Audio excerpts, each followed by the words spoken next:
안녕하세요. 마틸다입니다. 오늘도 이어서 악마는 존재한다 읽어드리겠습니다. 지금부터 시작합니다. 사탄의 지배에 맞선 싸움.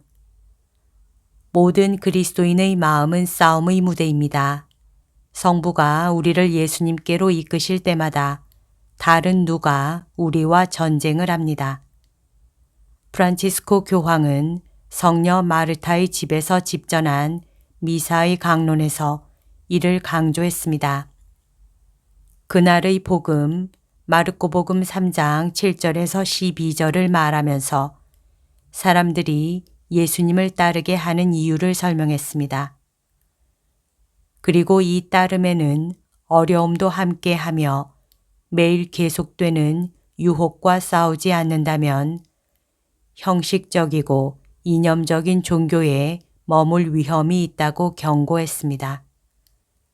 교황의 묵상에서 결정적인 부분은 전례에서 제시된 짧은 복음 단락의 마지막 몇 줄에 대한 것이었습니다.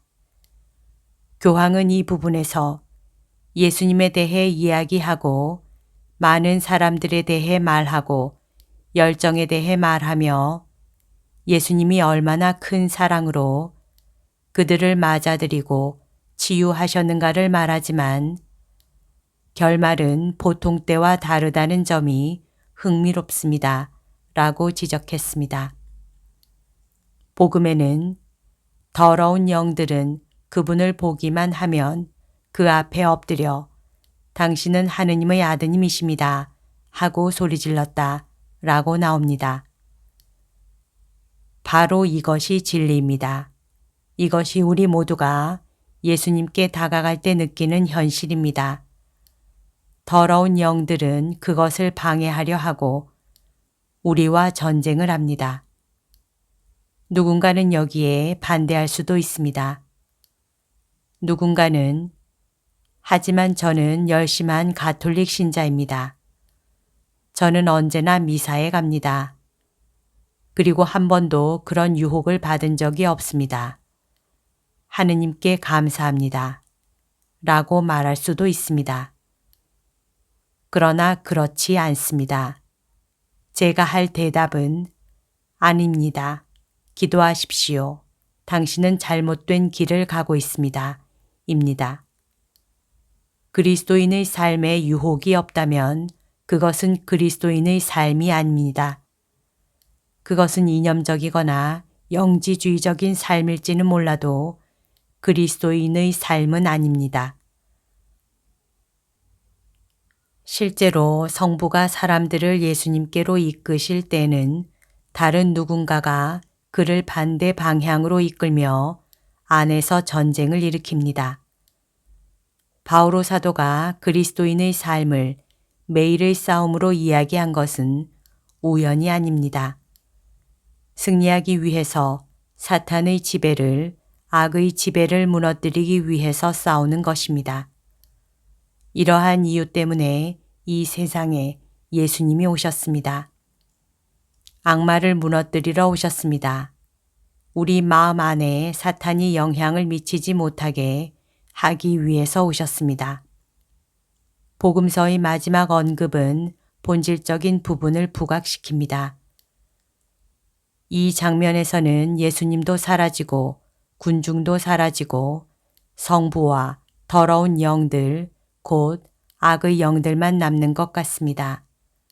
사람들을 예수님께 이끄시는 성부와 언제나 파괴하려 하는 악의 영이 남아 있습니다. 교황은 다음과 같이 말했습니다. 이렇게 해서 우리는 그리스도인의 삶이 싸움이고 그 안에서는 성부를 통하여 예수님께 이끌리거나 아니면 나는 평화롭고 조용하게 그냥 남아있을 거야 라고 말할 수 있다는 것을 이해하게 됩니다. 하지만 평온하게 있으려면 이 사람들의 손에, 더러운 영들의 손에 있어야 합니다. 앞으로 나아가고자 한다면 싸워야 합니다. 예수님이 승리하시도록 마음이 싸우고 있음을 느껴야 합니다. 결론적으로 모든 그리스도인은 양심을 성찰하며 자문해야 합니다. 나는 내 마음속에서 이러한 싸움을 느끼는가? 안일함에 머무는 것과 다른 이들을 위해 봉사하는 것, 즐거움을 찾는 것과 기도하고 하느님을 흠숭하는 것, 이것과 저것 사이에서 이러한 갈등을 느끼는가? 나는 선을 행하고자 하는 의지를 느끼는가? 아니면 나를 멈추게 하는 것이 있는가? 교황은 마지막으로 이렇게 권고했습니다. 여러분은 자신의 삶이 예수님의 마음을 감동시킨다고 믿습니까? 만일 그것을 믿지 않는다면 그것을 믿을 수 있는 은총이 주어지도록 열심히 기도해야 합니다. 우리가 알고 있듯이 율법은 영적인 것입니다. 그러나 나는 육적인 존재, 죄의 종으로 팔린 몸입니다. 나는 내가 하는 것을 이해하지 못합니다. 나는 내가 바라는 것을 하지 않고 오히려 내가 싫어하는 것을 합니다. 그런데 내가 바라지 않는 것을 한다면 이는 율법이 좋다는 사실을 내가 인정하는 것입니다. 그렇다면 이제 그런 일을 하는 것은 더 이상 내가 아니라 내 안에 자리 잡고 있는 죄입니다. 사실 내 안에, 곧 내 육 안에 선이 자리 잡고 있지 않음을 나는 압니다. 나에게 원의가 있기는 하지만 그 좋은 것을 하지는 못합니다. 선을 바라면서도 하지 못하고 악을 바라지 않으면서도 그것을 하고 맙니다. 그래서 내가 바라지 않는 것을 하면 그 일을 하는 것은 더 이상 내가 아니라 내 안에 자리 잡은 죄입니다. 여기에서 나는 법칙을 발견합니다. 내가 좋은 것을 하기를 바라는데도 악이 바로 내 곁에 있다는 것입니다.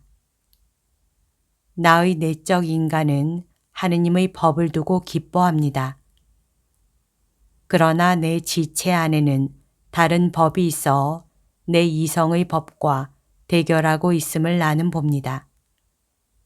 그 다른 법이 나를 내 지체 안에 있는 죄의 법에 사로잡히게 합니다. 나는 과연 비참한 인간입니다. 누가 이 죽음에 빠진 몸에서 나를 구해줄 수 있습니까? 우리 주 예수 그리스도를 통하여 나를 구해주신 하느님께 감사드립니다. 이렇게 나 자신이 이성으로는 하느님의 법을 섬기지만 육으로는 죄의 법을 섬깁니다. 로마서 7장 14절에서 25절. 사탄은 위선적인 아첨가. 참된 그리스도인은 위선자일 수 없고 위선자는 참된 그리스도인이 아닙니다. 두 얼굴의 유혹에 맞서 프란치스코 교황은 직접적이고 오해의 여지가 없는 표현을 사용했습니다. 성녀 마르타의 집에서 집전한 미사에서 바리사이들과 헤로데 당원 몇 사람이 예수님께 올무를 씌우려고 하는 마르코복음 12장 13절에서 17절을 묵상하며 한 말입니다. 교황은 이렇게 지적했습니다. 이 부분에는 예수님이 율법학자들을 지칭하여 여러 차례 사용하시는 단어가 있습니다. 예수님께서는 그들의 위선을 아셨다라는 것입니다. 위선자는 예수님이 그들을 지칭하여 자주 사용하시는 단어입니다.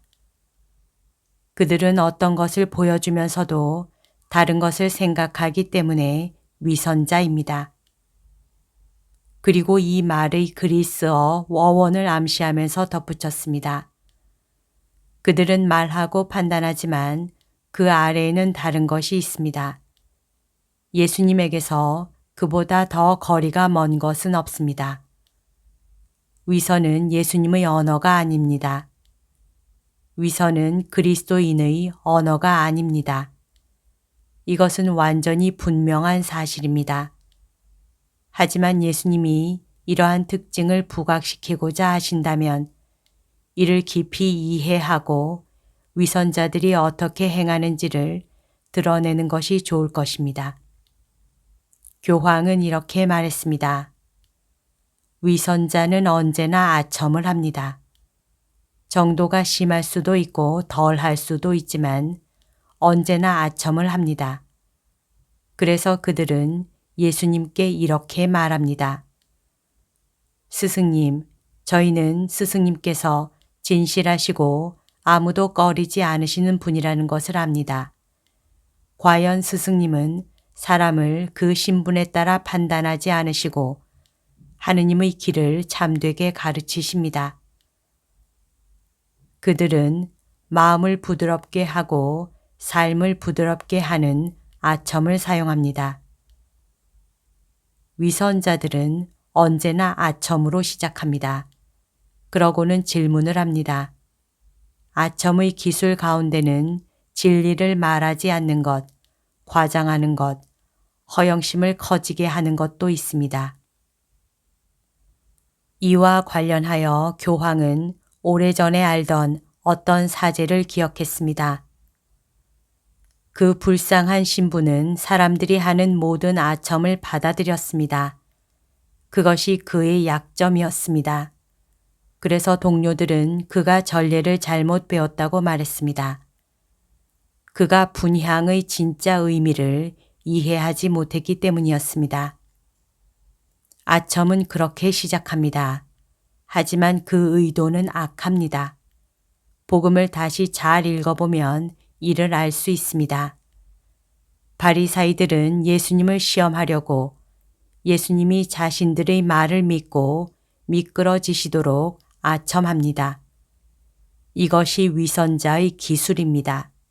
그들은 당신을 좋아한다는 것을 보여줍니다. 그들은 당신을 부풀어 오르게 합니다. 그것은 언제나 자신의 목표를 이루기 위해서입니다. 교황은 두 번째 측면을 덧붙이면서 이것이 그들이 예수님께 하는 것이라고 강조했습니다. 황제에게 세금을 내는 것이 합당합니까? 합당하지 않습니까? 라고 물으며 겉으로는 정당한 질문을 하지만 불의한 의도를 품고 있는 위선자의 행동 앞에서 예수님은 그들의 위선을 아시고 그들에게 말씀하셨습니다. 너희는 어찌하여 나를 시험하느냐? 데나리온 한 잎을 가져다 보여다오. 예수님의 방법은 위선자들과 이념적인 사람들에게 언제나 사실로 대답하는 것입니다. 사실은 이렇다. 다른 것은 모두 위선이거나 이념이다. 라는 의미인 것입니다. 그래서 예수님은 데나리온 한 잎을 가져다 보여다오. 라고 말씀하십니다. 그분은 사실을 보여주고자 하시며 지혜롭게 대답하십니다. 황제의 것은 황제에게 돌려주고 하느님의 것은 하느님께 돌려들어라. 마지막으로 교황은 위선의 언어와 관계된 세 번째 측면을 밝혀야 한다고 말했습니다. 그 언어는 속임수의 언어입니다. 그것은 뱀이 하와에게 말했던 그 언어입니다. 그 언어와 똑같습니다. 처음에는 아첨으로 시작합니다. 아니다. 너희가 이것을 먹으면 훌륭하게 될 것이다. 모든 것을 알게 될 것이다. 라는 말로 설득하는 것입니다. 교황은 위선은 파괴하고 죽입니다. 사람들을 죽이고 인간의 인격성과 영혼까지 잃게 만듭니다. 공동체도 죽입니다. 라고 설명했습니다. 어떤 공동체 안에 위선자들이 있을 때는 위험이 큽니다. 아주 나쁜 위험이 있는 것입니다. 그래서 예수님은 우리에게 너희는 말할 때 예 할 것은 예 하고 아니요 할 것은 아니요 라고만 하여라. 그 이상의 것은 악에서 나오는 것이다 라고 말씀하셨습니다. 예수님은 단호하셨습니다. 그리고 야고보 사도는 그의 서간에서 여러분은 이해할 것은 이해하고 아니요 할 것은 아니요 라고만 하십시오 라고 더 강하게 말합니다. 이 분명한 말들은 오늘 우리에게 위선이 교회에 얼마나 해로운지 알게 합니다. 사람을 죽이는 이 죄스러운 태도에 떨어지는 그리스도인들은 얼마나 큰 악을 불러일으킵니까? 위선은 한 공동체를 죽일 수 있습니다. 위선자는 부드럽게 말하지만 한 사람을 잔인하게 심판합니다. 그는 살인자입니다. 마지막으로 교황은 묵상을 요약하며 말했습니다. 위선은 아첨으로 시작합니다. 이에 대해서는 오직 사실만으로 대답해야 합니다. 위선은 공동체를 파괴하기 위하여 공동체 안에 갈라진 혀를 씨 뿌리는 악마와 같은 언어를 사용합니다. 그러므로 주님께 우리가 위선의 악습에 떨어지지 않도록 악한 의도로 태도를 속이지 않도록 지켜주시기를 청합시다. 주님께서 우리에게 이 은총을 주시기를 기원합니다. 주님, 제가 결코 위선자가 되지 않도록 해주십시오. 제가 진리를 말할 수 있도록 그리고 그것을 말할 수 없을 때에는 침묵하며 결코 위선자가 되지 않도록 해주십시오. 뱀은 주 하느님께서 만드신 모든 들짐승 가운데서 가장 간교하였다. 그 뱀이 여자에게 물었다. 하느님께서 너희는 동산의 어떤 나무에서든지 열매를 따 먹어서는 안 된다고 말씀하셨다는데 정말이냐? 여자가 뱀에게 대답하였다. 우리는 동산에 있는 나무 열매를 먹어도 된다. 그러나 동산 한가운데 있는 나무 열매만은 너희가 죽지 않으려거든 먹지도 만지지도 마라 하고 하느님께서 말씀하셨다. 그러자 뱀이 여자에게 말하였다. 너희는 결코 죽지 않는다. 너희가 그것을 먹는 날 너희 눈이 열려 하느님처럼 되어서 선과 악을 알게 될 줄을 하느님께서 아시고 그렇게 말씀하신 것이다. 여자가 쳐다보니 그 나무 열매는 먹음직하고 소담스러워 보였다. 그뿐 아니라 그것은 슬기롭게 해줄 것처럼 탐스러웠다. 그래서 여자가 열매 하나를 따서 먹고 자기와 함께 있는 남편에게도 주자 그도 그것을 먹었다. 창세기 3장 1절에서 6절. 그 뒤에 그들은 예수님께 말로 올무를 씌우려고 바리사이들과 헤로데 당원 몇 사람을 보냈다. 그들이 와서 예수님께 말하였다. 스승님, 저희는 스승님께서 진실하시고 아무도 꺼리지 않으시는 분이라는 것을 압니다. 과연 스승님은 사람을 그 신분에 따라 판단하지 않으시고 하느님의 길을 참되게 가르치십니다. 그런데 황제에게 세금을 내는 것이 합당합니까? 합당하지 않습니까? 바쳐야 합니까? 바치지 말아야 합니까? 예수님께서는 그들의 위선을 아시고 그들에게 말씀하셨다. 너희는 어찌하여 나를 시험하느냐? 데나리온 한 잎을 가져다 보여다오. 그들이 그것을 가져오자 예수님께서 이 초상과 글자가 누구의 것이냐 하고 물으셨다. 그들이 황제의 것입니다 하고 대답하였다. 이에 예수님께서 그들에게 이르셨다. 황제의 것은 황제에게 돌려주고 하느님의 것은 하느님께 돌려드려라. 그들은 예수님께 매우 감탄하였다. 마르코복음 12장 13절에서 17절. 여기까지가 오늘 들려드릴 내용입니다. 오늘도 하느님의 뜻 안에서 서로 사랑하는 하루 보냅시다. 사랑합니다. 축복합니다.